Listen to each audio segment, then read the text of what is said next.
It's nice to have you here in the studio.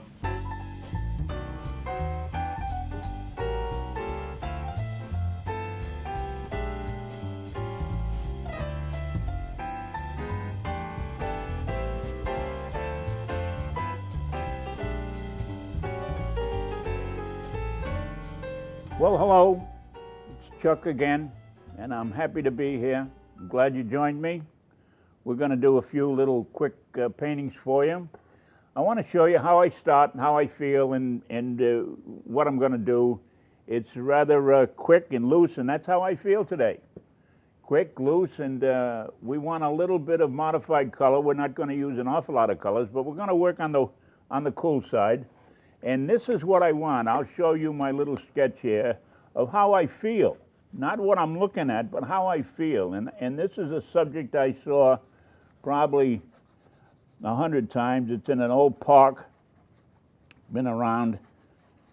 Anybody know what Roger Williams Park is up in Rhode Island? Well, that's where this is. And when it snowed, it really snowed. And we had a little creek that came down and came this way and so on, and I liked it. And when the snow fell, fresh snow, this is what I saw.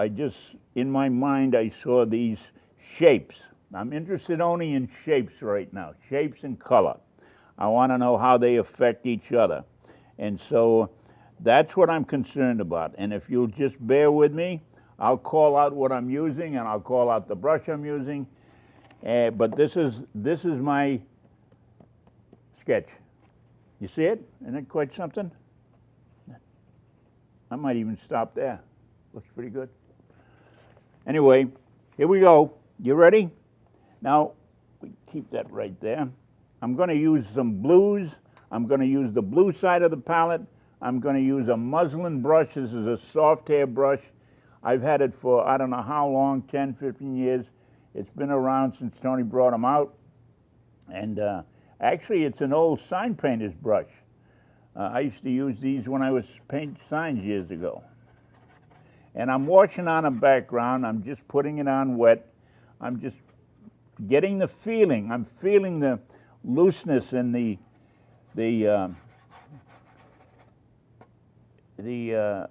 what I felt when I was at this site. When I saw this site, I was captivated by the blues and the snow and the coldness, and I don't know, I just liked it. So I'm gonna see if I can't reproduce that. So check with the sketch. I'm gonna stay pretty close to that. You can see it. There it is right there. And I've laid this on very, very, very loosely in a lot of water, because I've diffused the color. I'm using some Lukas turquoise here, and that gives me a nice fresh turquoise, nice fresh color. I'm going to go right into that with a little cobalt blue and build this up. Now see, that's enough right there. I don't want to put too much on right now. No detail. There's no detail in this at all. And here we go. Pick it up off the palette. You can see my palette over there. I've got all the colors that I need. In case I want to use another color, I've got it over there. I don't want to go hunting in my box for it. I've got it right here. So I'm going to be painting all day, and that's why I put all that color out, because I'm going to use it. Now notice how everything is kind of diffusing and kind of working together, and that's the feeling I want right now. I want that feeling. That's that cobalt blue, and I want that feeling. Cobalt blue over a turquoise, blue turquoise. Yes, there's such a thing as a green turquoise. Yes, there is. Now you know that a damp brush will pick up, so that won't run. See, water can't go without, watercolor can't travel unless there's water to make it move. So if you've got a dry piece of paper down here, it isn't going to go anywhere. Now, if it beads up, if it's tilted like this, that's a different story. It's going to it's gonna, more water you put on it, and actually it's gonna, you can see it beating up down there, but nothing to get worried about. And if I am, I've got the tissue right there, and I can just pick that right up. I don't want this line to be too flat, and I know that this is just a beginning. So I'm going to go down here and put this creek in. See this creek on the bottom here? Well, we're going to put that in. I'm just going to put that.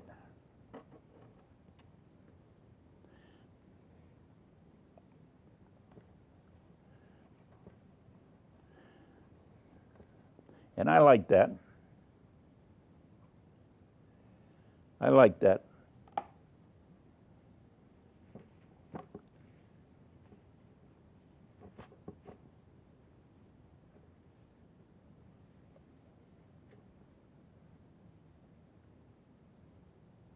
There we go.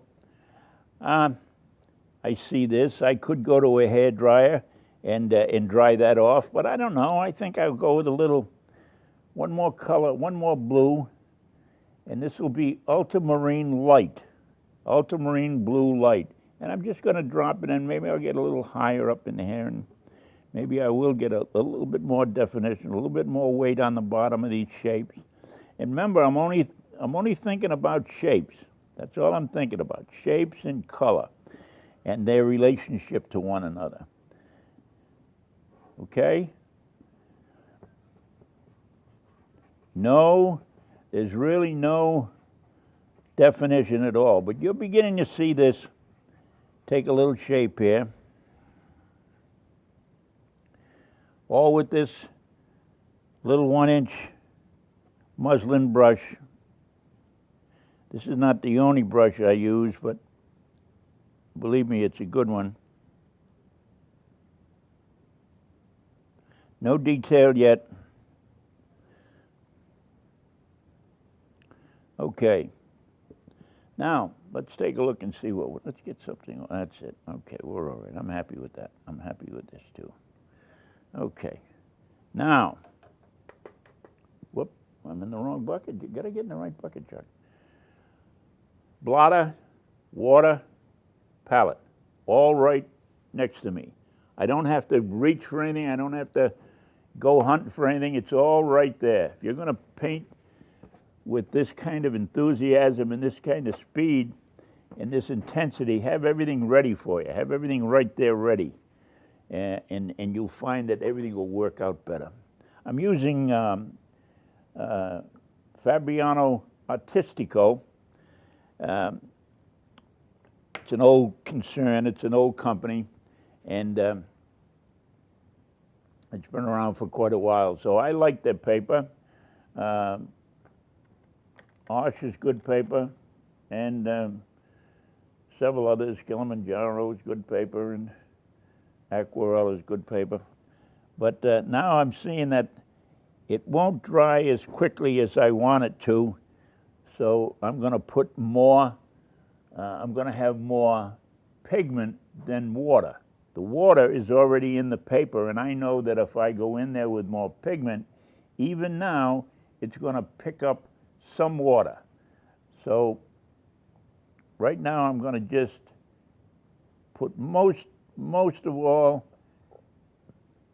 pigment. You can see if I squeeze that brush, there's no water coming out of it. So what is it? There's a damp brush and there's pigment on it. So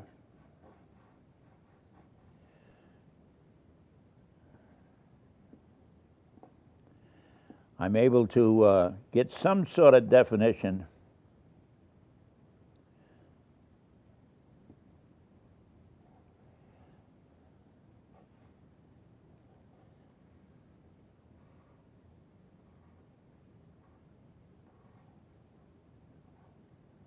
Here we go. See, now you're beginning to see a few things, and I don't want to get too defined here. I don't want to get too defined, so I'm just going to run these things together so I can maintain the shape that I want. Maybe leave a little, see how this runs and this didn't, because I have more pigment on the brush than water. Here I've got some water and some pigment, so you've got to know where the water is. figure out where the water is. It can only be in one of three places: in your brush, on the paper, or in the bucket. So be careful. That's a good thing to know. Let's put a little one right in here.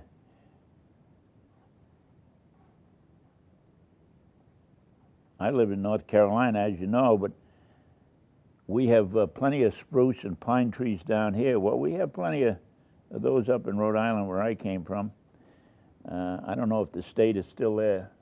They might have sold it, but you know, it was a good state. It was a little state, a little small state. You could cover the whole state in about 15 minutes. Anyway, let's not get into that. We don't need that. And I'm going to put a couple of verticals in there. I won't do that too much now. I still don't want too much detail, just enough. Okay? And I'm going to show you another way to do that. I'm going to take this larger brush out that I was using earlier, put some ultramarine light, and I'll just wash that, push that right on. Same way, take the water out of it. You can see you get more bounce for your buck. More pigment, less water. Wherever I put water, it's going to diffuse the pigment, okay?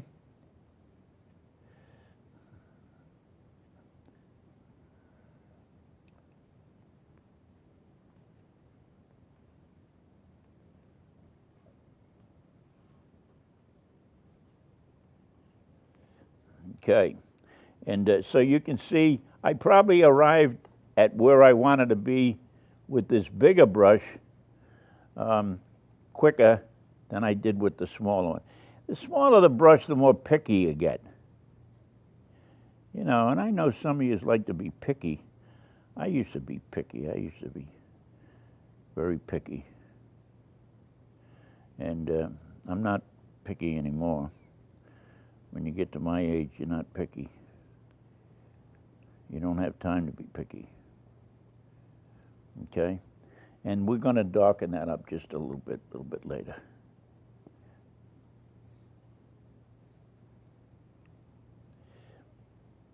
All right, that looks like it's turning the corner. Okay, all right, I like what we're doing so far. I'm going to take a damp brush, or almost a thirsty brush. See, you can't get any water out of that. I can't get any water out of that.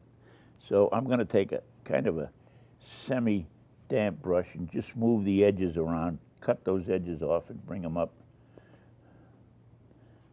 All right.